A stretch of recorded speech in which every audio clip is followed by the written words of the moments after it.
Today, we will be talking about some of the fundamentals behind radar detection, and why stealth is so effective that nations such as Russia and China have been pushing to pursue it. This is the radar range equation. On the left side of the equation, we have our max, which is our output and which tells us the maximum range that a radar can detect a target, based on the variables on the other side of the equation. The first of these factors is transmit power, which is the amount of microwave power, in watts, that is output by the radar. The more output power, the further the radar can reach. The second factor is antenna gain, which is a ratio of how much energy is transmitted in or received from a certain direction by the radar's antennas when compared to a hypothetical antenna that emits that same energy evenly in all directions. In the graphs shown here, the charts on the left show a hypothetical isometric antenna, while the charts on the right are real and show the high gain delivered by the parabolic grid antenna shown in the image on the right. If the little spikes emitting in other directions can be further focused into the main lobe, the antenna's gain would become even higher. The third factor is wavelength, measured in meters, which is the inverse of frequency. The higher the frequency, the shorter the wavelength. For detecting things further away, a longer wavelength is better. The catch is that antennas rapidly lose performance if they're not physically matched in size to the wavelength of the energy they're meant to be receiving. Therefore, the larger the wavelength used, the larger your antennas must be, unless you want to compromise the radar's gain.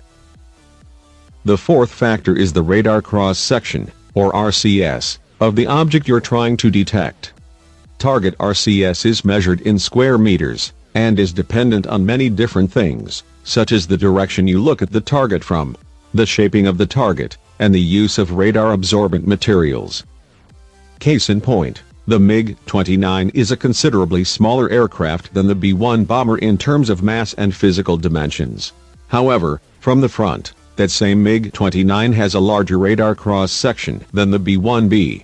Newer stealth aircraft are designed to be several orders of magnitude smaller than their predecessors. The final factor is the minimum detectable signal by your radar, also known as the radar's noise floor. In the real world, there is always some amount of radio frequency noise coming from man-made or natural sources, such as the sun. In order to function, a radar must reject or ignore signals that are weaker than this level known as the noise floor.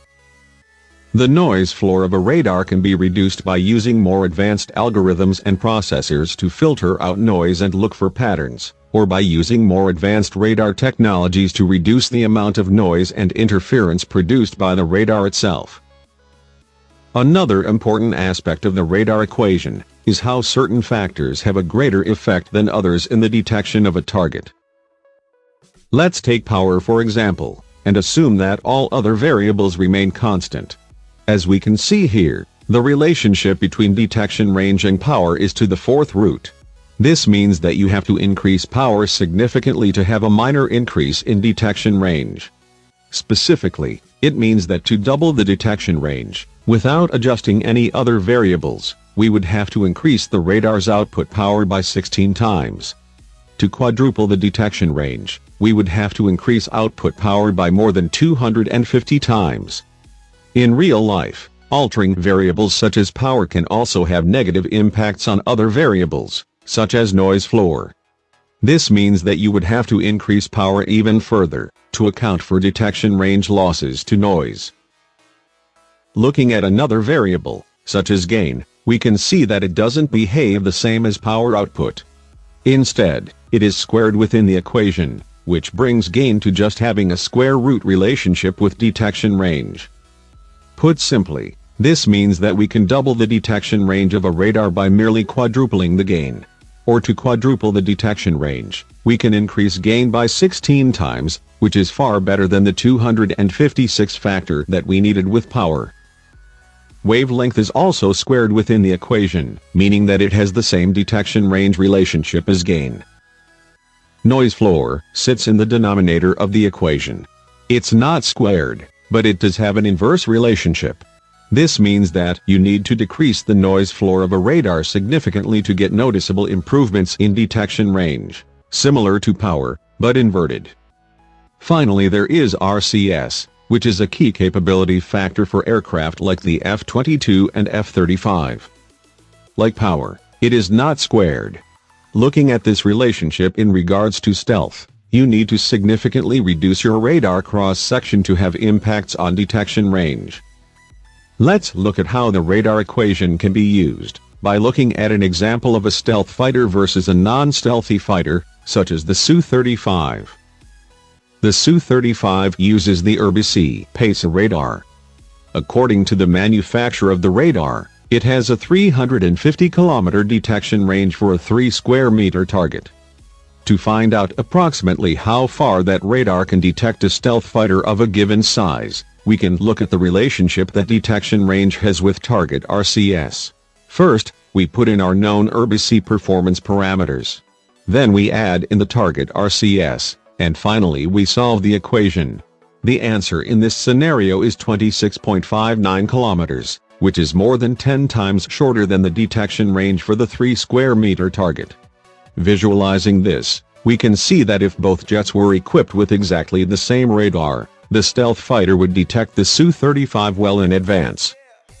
But let's look at what we can do to give the Su-35 an equal detection range. On the left is the detection range for our stealth fighter. If we want to increase the output power of the radar, we would have to multiply it by 10,000 times.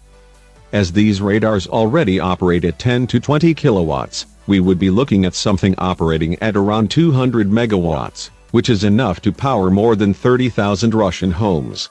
The gas turbine required to power such a generator would be larger than the Su-35 itself.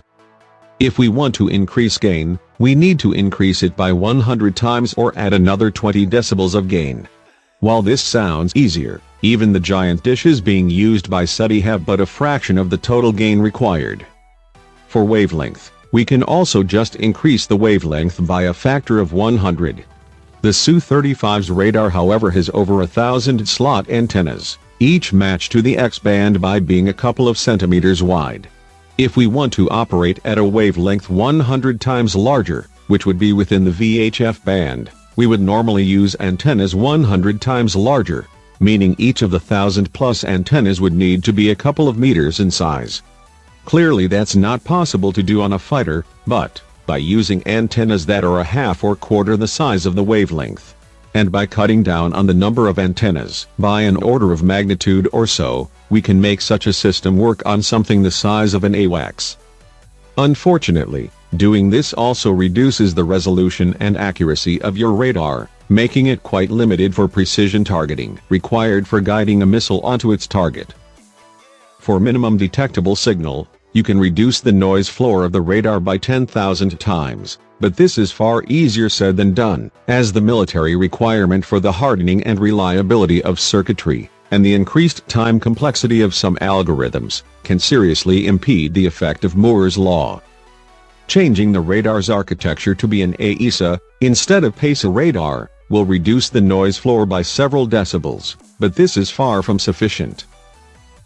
Finally, something to keep in mind is that any upgrade made to a fighter's radar, to try and defeat stealth, can be applied to the radars of those same stealth aircraft.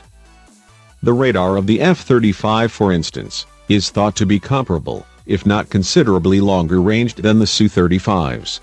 The F-22's radar, with its new V1 upgrade, is even longer ranged.